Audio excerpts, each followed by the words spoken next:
Puji Tuhan, kiranya berkat Tuhan melimpah dalam hidup kita pagi hari ini.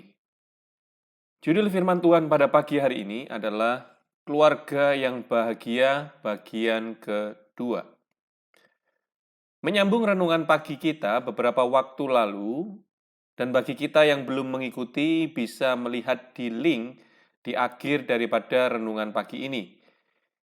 Jadi Bapak, Ibu, Saudara, seperti kita sudah belajar, keluarga yang bahagia itu tidak bisa tercipta secara instan. Harus ada usaha untuk menjadikannya bahagia. Yang pertama, kita harus menyamakan tujuan, yaitu membangun keluarga yang bahagia. Dan kedua, setiap anggota keluarga harus terlibat di dalam tujuan itu. Dan ketiga, jika belum berhasil, evaluasi, jangan menyerah, dan selalu perbaiki, usahakanlah lagi supaya keluarga bisa menjadi lebih baik. Dan ada faktor-faktor lainnya yang perlu kita perhatikan di dalam membangun keluarga yang bahagia, yaitu apa yang dikatakan firman Allah saat kita mulai menjadi keluarga yang baru. Firman Tuhan berkata, yang pertama, tidak ada perceraian. Seberapa berat perjuangan Bapak, Ibu, Saudara, tidak ada kata perceraian. Oleh karena itu, satu-satunya jalan adalah dengan memperbaikinya dan mengusahakannya supaya keluarga itu bisa menjadi keluarga yang bahagia. Di dalam Matius 19 ayat yang ke-6, dikatakan demikian, demikianlah mereka bukan lagi dua, melainkan satu. Karena itu, apa yang telah dipersatukan Allah tidak boleh diceraikan manusia. Firman Allah jelas mengatakan, tidak boleh ada perceraian, karena yang mempersatukan kita adalah Allah sendiri. Tanamkan dalam kehidupan suami dan istri, sepakati bersama untuk tidak ada perceraian dalam masalah seberat apapun. Karena tidak ada masalah yang terlalu sulit, terlalu besar, yang tidak bisa diselesaikan saat kita hadapi dan kita hadapi bersama dengan Tuhan. Yang kedua, posisikanlah keluarga kita dengan benar. Dalam kasus perceraian, kebanyakan yang terjadi setelah pertengkaran seperti yang sudah kita bahas di dalam keluarga yang bahagia bagian pertama, juga diakibatkan karena pihak ketiga. Dan pihak ketiga ini bisa orang lain, tetapi juga bisa orang di dalam lingkungan keluarga itu sendiri, yaitu saudara kita ataupun orang tua kita. Oleh karena itu, posisi seseorang yang sudah mempunyai keluarga sendiri haruslah jelas. Dalam Matius 19 ayat yang kelima, firman Tuhan berkata, dan firman-Nya, sebab itu laki-laki akan meninggalkan ayah dan ibunya dan bersatu dengan istrinya, sehingga keduanya itu menjadi satu daging. Dalam hal ini dikatakan, seorang yang sudah menikah, maka akan membentuk sebuah keluarga yang baru. Mereka akan meninggalkan ayah dan ibunya, dalam arti tanggung jawab atas keluarga baru itu mutlak menjadi tanggung jawab suami dan istri yang ada di dalamnya. Sedangkan orang tua dan saudara kita beralih fungsi menjadi sebagai penasehat di dalam kehidupan kita, bukan lagi pengambil keputusan. Oleh karena itu, segala keputusan di dalam keluarga itu mutlak tergantung dari suami dan istri yang ada di dalamnya, bukan lagi adanya pihak ketiga. Oleh karena itu, hal prinsip selanjutnya yang perlu dimiliki adalah sepakat. Hal ketiga yaitu sepakat yang perlu dimiliki. Dalam Matius 19 ayat yang ke-6, dikatakan demikian, demikianlah mereka bukan lagi dua, melainkan satu. Karena itu apa yang telah dipersatukan Allah tidak boleh diceraikan manusia. Dalam hal ini kita dipersatukan dalam bahasa asli menggunakan kata kuk. Kuk adalah sepotong kayu yang digantungkan dan diikatkan pada 2 ekor sapi yang sedang berjalan bersama-sama. Apabila yang satu berjalan tidak seirama dengan yang lainnya, maka akan membuat mereka sama-sama menderita. Oleh karena itu, sepakat ini menjadi kunci bagi kebahagiaan keluarga kita. Di mana ada kata sepakat, di situ ada berkat yang Tuhan sediakan. Di dalam Amos 3 ayat 3 di dalam terjemahan firman Allah yang hidup dikatakan, apakah 2 orang dapat berjalan seiring kalau tidak sehati?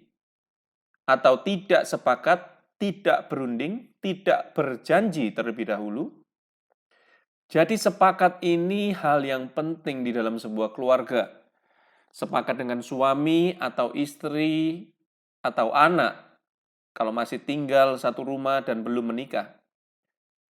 Firman Tuhan katakan saat sepakat, Kejadian 11 ayat 6b, manusia membangun menara Babel. Ayat yang ke-6 dikatakan, mulai dari sekarang, apapun juga yang mereka rencanakan, tidak ada yang tidak dapat terlaksana. Saat seseorang sepakat, maka dikatakan firman Tuhan, apapun juga yang mereka rencanakan, tidak ada yang tidak dapat terlaksana. Sepakat itu artinya seia, sekata, setujuan. Di dalam Matius 18 ayat 19 dikatakan, dan lagi aku berkata kepadamu, jika 2 orang daripadamu di dunia ini sepakat meminta apapun juga, permintaan mereka itu akan dikabulkan oleh Bapa-Ku di sorga. Sepakat adalah sumber berkat. Oleh karena itu, sepakat dalam segala hal di dalam berkeluarga menjadi penentu keluarga tersebut diberkati oleh Tuhan. Tentunya segala rencana-rencana kita dalam keluarga haruslah sepakat terlebih dahulu dengan Tuhan, dalam arti apa yang kita minta sejalan dengan firman Tuhan, dan bukan untuk kejahatan. Maka saat kita sepakat, maka berkat Tuhan yang kita terima. Sepakat adalah sumber berkat. Tetapi apabila digunakan untuk kejahatan, maka sepakat itu akan menimbulkan suatu bencana dalam kehidupan kita. Seperti Ananias Safira yang sepakat berbohong kepada Rasul Petrus, dan orang-orang yang membangun menara Babel yang sepakat membangun untuk menyamai Tuhan. Maka bukan berkat, tetapi bencana yang mereka terima. Hal yang disepakati belum tentu hal yang paling baik menurut pandangan kita manusia. Tetapi hal yang disepakati yang sesuai dengan firman Tuhan adalah hal yang terbaik menurut pandangan Tuhan. Contoh, jika 100 adalah angka yang paling baik, maka angka 70 yang disepakati bukan yang paling baik, tetapi adalah angka yang terbaik dalam pandangan Tuhan. Belajarlah sepakat, karena jika tidak sepakat akan membuat saling menderita satu sama lain. Dan sebaliknya akan menjadi berkat bagi satu sama lain. Membangun keluarga yang bahagia adalah sebuah pilihan dalam hidup kita. Oleh karena itu, ingatlah prinsip-prinsip yang firman pada pagi hari ini kita dengarkan. Dan usahakanlah yang pertama tidak ada perceraian. Bangunlah keluarga yang bahagia. Kedua, posisikan keluarga kita dengan benar. Keputusan ada di tangan keluarga Anda sendiri. Dan ketiga, belajar sepakat dalam segala hal. Sepakat merupakan sumber berkat di dalam keluarga. Tuhan Yesus memberkati kita semua. Mari kita berdoa. Bapa kami yang ada di surga, kami mengucap syukur. Kami berdoa untuk keluarga-keluarga yang ada. Dengan firman Tuhan pada pagi hari ini, mereka boleh belajar untuk Tuhan membangun keluarga yang bahagia. Sepakat di dalam keluarga, segala berkat Tuhan dicurahkan di dalam kehidupan keluarga mereka. Terima kasih ya Tuhan Yesus, kami memberkati seluruh keluarga-keluarga yang ada yang sedang bermasalah. Pada pagi hari Tuhan jamah dan pulihkan, lembutkan hati mereka, sehingga mereka boleh dipulihkan kembali dan keluarga mereka menjadi bahagia. Dan juga kami berdoa untuk anak-anak yang sudah Tuhan memberontak, bahkan tidak mau lagi taat kepada orang tua. Kami berdoa, pulihkanlah hati mereka, berikanlah kasih-Mu, sehingga mereka boleh kembali kepada orang tua mereka, keluarga mereka dipulihkan, keluarga mereka kembali bahagia. Saudara-saudaraku yang dikasihi oleh Tuhan, marilah kita semua sepakat untuk menerima segala berkat, mujizat, damai sejahtera, sukacita yang melimpah daripada Allah Bapa, Anak laki-laki dan Roh Kudus, yaitu Tuhan Yesus Kristus. Haleluya. Amin. Keluargaku milikmu, selalu berharga di matamu. Kau satukan, kau berkati untuk kemuliaan-Mu.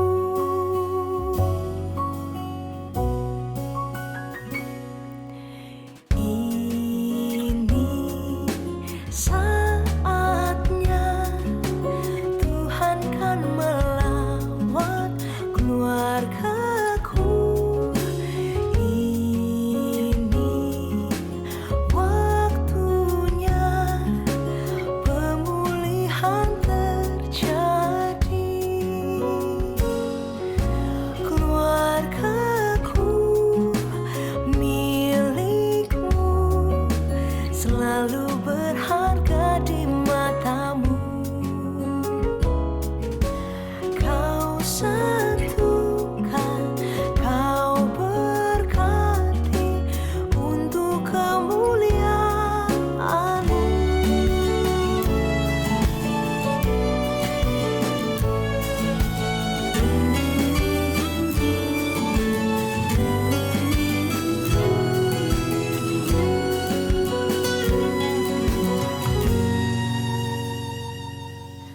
Keluargaku milikmu, selalu berharga di matamu. Kau satukan, kau berkati untuk kemuliaan-Mu. Keluargaku milikmu, selalu